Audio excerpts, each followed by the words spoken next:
Welcome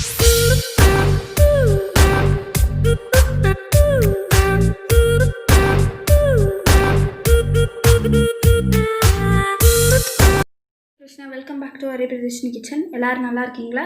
இன்றைக்கி நம்ம வந்து காய்கறி போண்டா எப்படி சேர்த்துன்னு பார்க்க போகிறோம். அதுக்கு முன்னாடி என்னோடய சேனல் நீங்கள் இன்னும் சப்ஸ்கிரைப் பண்ணால் சப்ஸ்கிரைப் பண்ணிடுங்க. பக்கத்தில் இருக்க நோட்டிஃபிகேஷன் பெல் சிம்பிளே கிளிக் பண்ணுறேங்க. வாங்க எப்படி சேர்த்துன்னு பார்க்கலாம். அதுக்கு தேவையான இன்க்ரீடியன்ஸ் எல்லாம் நான் இங்கே வச்சுருக்கேன். எண்ணெய் எடுத்திருக்கேன், தூள் உப்பு எடுத்திருக்கேன், அரிசி மாவு, அப்புறம் கேரட்டையும் உருளைக்கிழங்கையும் சீவி வச்சுருக்கேன், இஞ்சியும் பூண்டையும் சேர்த்து அரைச்சி எடுத்து வச்சுருக்கேன், கோஸ் கட் பண்ணி வச்சுருக்கேன், வெங்காயம் பச்சை மிளகாய் கட் பண்ணி வச்சுருக்கேன், கடல மாவு 1 கப் எடுத்திருக்கேன், ஒரு சொம்பு தண்ணி எடுத்திருக்கேன். இதை வச்சு நம்ம எப்படி இப்போ காய்கறி போண்டா சேர்த்துன்னு பார்க்கலாம். வீடியோ ஃபுல்லாக ஸ்கிப் பண்ணாமல் பாருங்கள். வந்து காய்கறி போண்டாவுக்காக மாவு பச்சிக்கலாம். நம்ம ஃபஸ்ட்டு ஒரு பவுல் எடுத்திருக்கோம். இதில் கடல மாவு நம்ம கொட்டிக்கலாம்.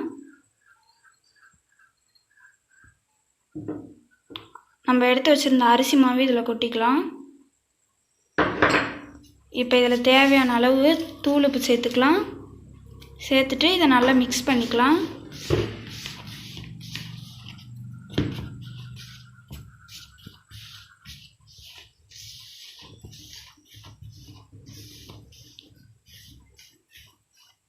இப்போ இதை நல்லா மிக்ஸ் பண்ணியாச்சு. இதில் நம்ம கோஸ் சேர்த்துக்கலாம்.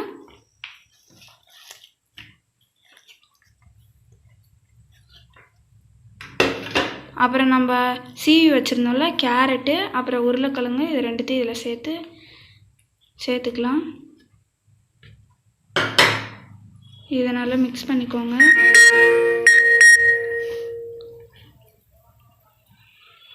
இப்போ இதில் வெங்காயத்தையும் பச்சை மிளகாவையும் நம்ம சேர்த்துக்கலாம்.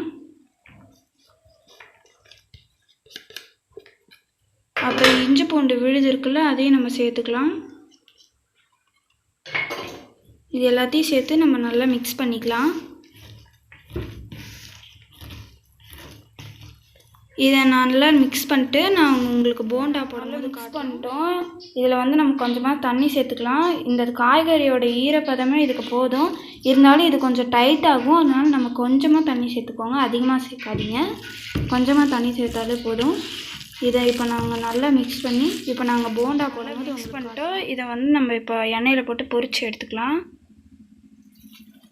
ஒரு வானலில் எண்ணெய் ஊற்றி சூடு பண்ணி வச்சுருந்தோம். இதில் நம்ம இப்போ போண்டாவை போட்டு பொரித்து எடுத்துக்கலாம்.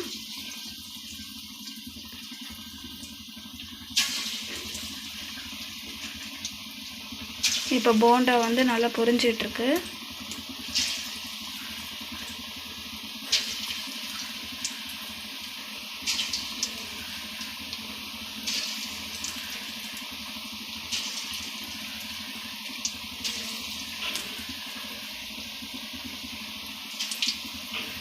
இப்போ வந்து போண்டா நல்லா பொரிஞ்ச உடனே இது ஒரு பிளேட்டுக்கு ட்ரான்ஸ்லேஷன் பண்ணிட்டு நான் உங்களுக்கு காட்டுறேன். இதோட கிறிஸ்பியான போண்டா ரெடி ஆகிடுச்சு. இது வந்து ரொம்ப கிறிஸ்பியாக இருக்கிறதால இதில் நம்ம நிறைய காய்கறி சேர்த்துருக்கிறதால குழந்தைங்களுக்கு நிறைய சத்துக்கள் சேரும், நிறைய விட்டமின் ப்ரோட்டீன் எல்லாம் சேரும். இந்த போண்டா கிறிஸ்பியாக இருக்கிறதால குழந்தைங்க இந்த போண்டா நிறையவே சாப்பிடுவாங்க. அதனால் இதை உங்கள் வீட்டில் செஞ்சு பார்த்துட்டு எப்படி இருக்குன்னு கமெண்ட் பண்ணுங்கள். என்னோடய வீடியோ பிடிச்சிருந்தா லைக் பண்ணுங்கள், கமெண்ட் பண்ணுங்கள், ஷேர் பண்ணுங்கள். மறக்காமல் என்னோடய சேனலை சப்ஸ்கிரைப் பண்ணுங்கள். Thank you. Jai Shri Krishna.